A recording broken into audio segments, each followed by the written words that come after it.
After these things did King Ahasuerus promote Haman. Everybody say Haman.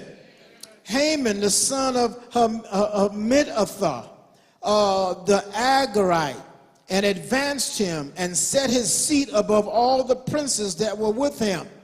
And all the king's servants that were in the king's gate bowed and reverenced Haman, for the king had so commanded concerning him.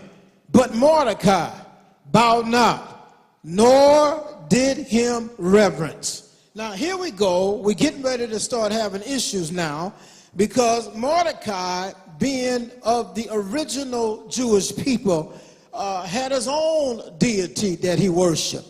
It reminded me of Daniel, when Daniel was set up. Anytime you make up your mind that you're going to worship true faith and worship the true and living Messiah, when you make up your mind you're going to do that, you're going to have issues, because others are going to want you to bow and submit to their gods that they have set up.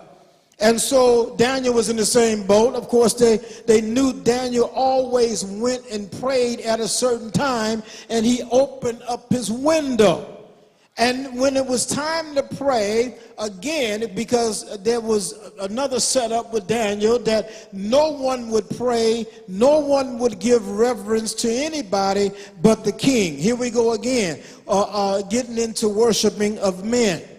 And so Daniel, not being afraid to die, went at the time of prayer, opened the window, knowing the threat of what could happen to him. He didn't change what he was doing, but he opened his window and he began to pray like he always prayed.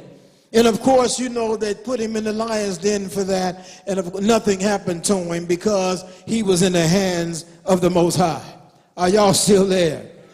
And so it was something that was law and something that was legal based on what the king said concerning Haman, that everyone was to bow to Haman.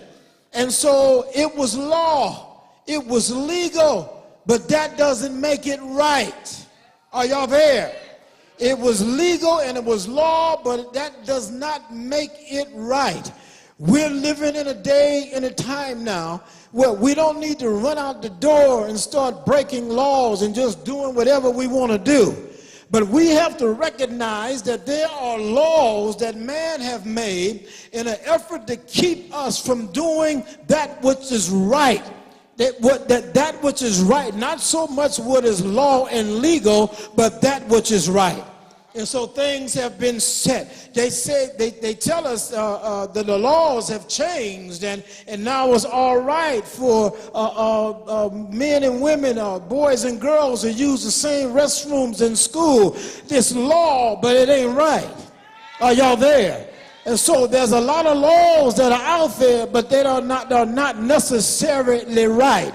And so then I got to be able to discern and understand what I need to be doing in the face of whatever man-made laws have been put together. And I got to be able to discern that and do what I feel is right to do, even with the threat of going to jail or receiving some punishment based on what somebody else said I can and I cannot do. Are y'all there? This is not the season to be afraid. This is not a season to look at man and be afraid. This is not that season. This is a season where we got to seize the opportunities whenever we can and do whatever needs to be done, as Brother Malcolm said, by any means necessary. What do you mean by that, Brother Malcolm? He said whatever's necessary, that's going to be the means to get it done. Are y'all there?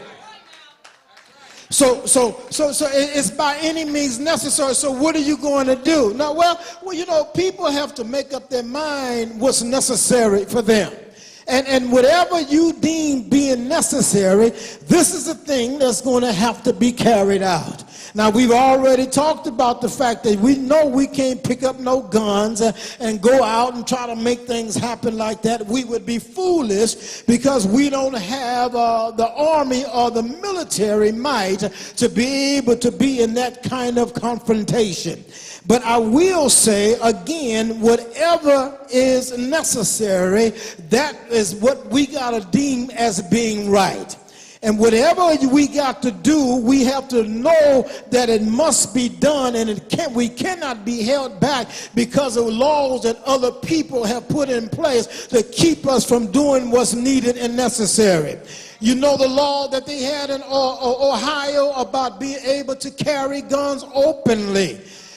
Then there was a clipping that said because the brothers were carrying guns, now Ohio is considering changing the law because the law wasn't for you to carry a gun. The law was for others to carry a gun. Are y'all there?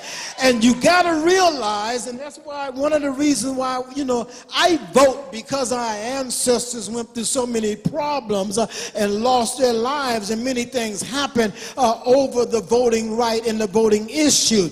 But I have enough sense to recognize that whenever a man makes a law, that same man who made the law can change the law when it's going to benefit him.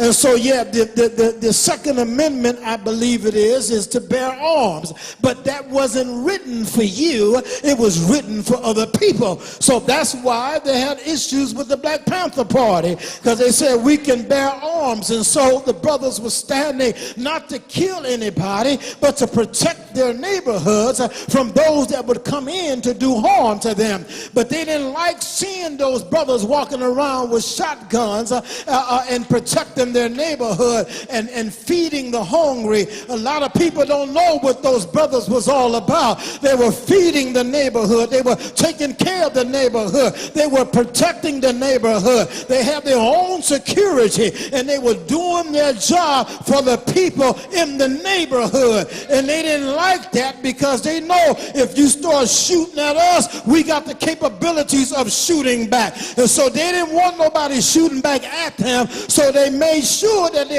took the guns away from them, because the amendments that are written were not written for you. Matter of fact, a lot of those things that was written, you were still a slave when they were written. That tells you that they were not for you. They were not written for you. And so we got to really get the understanding concerning what's been written, what's for you, and what's not for you. Are y'all still there? We have to understand what time we are living in.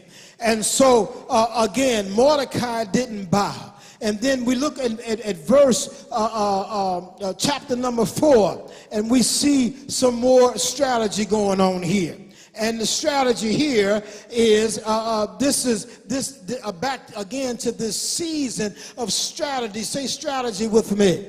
Strategy, boldness, taking risks. This is the season that we're in. This is not a season to be concerned about living or dying, but this is a season to do whatever is necessary, because we are in bondage, and the only way you can come out of bondage, something's got to be raised up. Somebody's got to be bold enough to say, I'm not taking this anymore. I'm not just going to stand around and let you say what you want to say and do whatever you want to do. And this is not the season that we're in, but we need to rise up with boldness in our lives, and don't let anybody do whatever they want to do and start making some noise and putting some action behind the alarms and the noise that we're raising up. Nothing's wrong with Black Lives Matter, but at some point you got to stop marching and protesting and do something different, because I told you once before, the only thing that these people understand is death and money. That's the only thing that they understand. And so when things begin to affect them in certain ways, then you will begin to see some changes, not because of the love that they have in their heart for you, but because you're touching their God. Their God is money. And when you touch their God, you cause problems. When you touch their God, when you have the Nat Turners that are among us, how many of you know that some of these people out here that look like us, these are some of the Nazarites that are just raising up and saying, enough is enough, I'm tired of it. Do I approve of killing police officers? No. But then what do you do when you're killing me? Are y'all there? What do I do when you're knocking me off and you're taking me away from my family?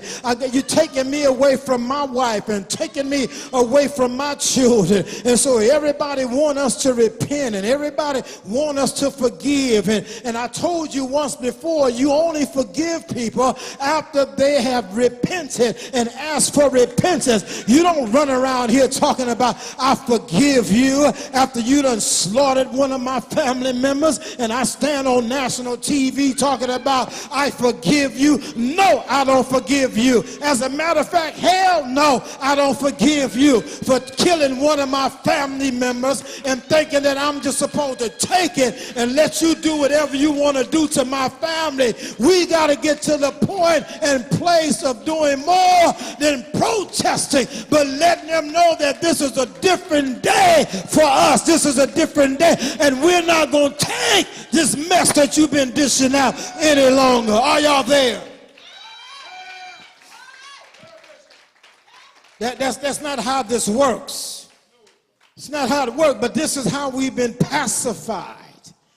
You know, and been messed up in our head, and we've got committed menticide, and now because our minds are messed up, we commit fratricide. We killing each other. See, we got our own issues. I know that we got our own issues, and there's some things that we got to deal with because they are our issues. But we have to know that as we deal with our own issues, then we'll be in a position where we can deal with other issues. We can't deal with nothing outside of our own issues because our own issues are going to always hold us back from doing what's necessary and moving in the direction that the Most High will have us to move in. So I got to deal with myself. I got to deal with my own mind. I got to deal with my own brothers and sisters. I got to teach my brothers, you got to stop taking out your own people. You got to stop taking out another brother.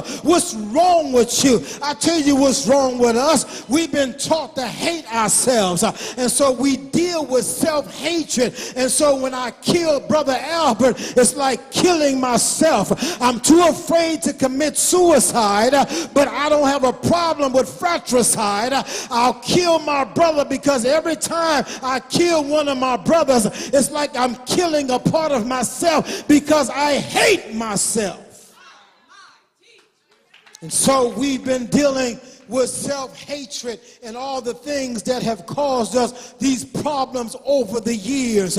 We've been taught to hate. We've been taught to hate what we're all about. We've been taught to hate even our names. They taught us to hate our names. And so that's why they named us David and Billy and John. And that's why they gave us all these good Christian names, they said. But I have to realize and understand that the name I had was sacred. The name that was given to me meant something. And I'm not telling you to run out and do nothing with your name, but I felt the need to go do something with mine. I'm not wearing nobody's name that gave me something that don't belong to me. I don't know anything about those people, and so why do I need to be wearing a name that you gave me on the plantation? Why do I need to allow you to call me Toby and my name is Kenta Kende?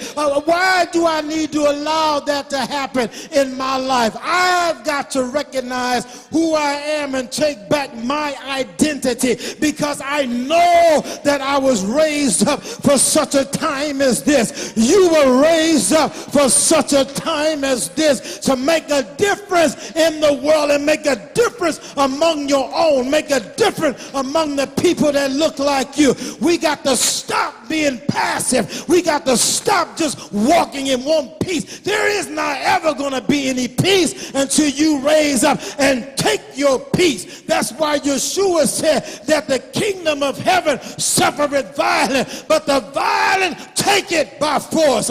Ain't nobody gonna give you nothing. You're not gonna be given freedom and liberty if you don't take freedom and liberty, if you don't do something with yourself and do something with our children to allow them the opportunities that many of us didn't have.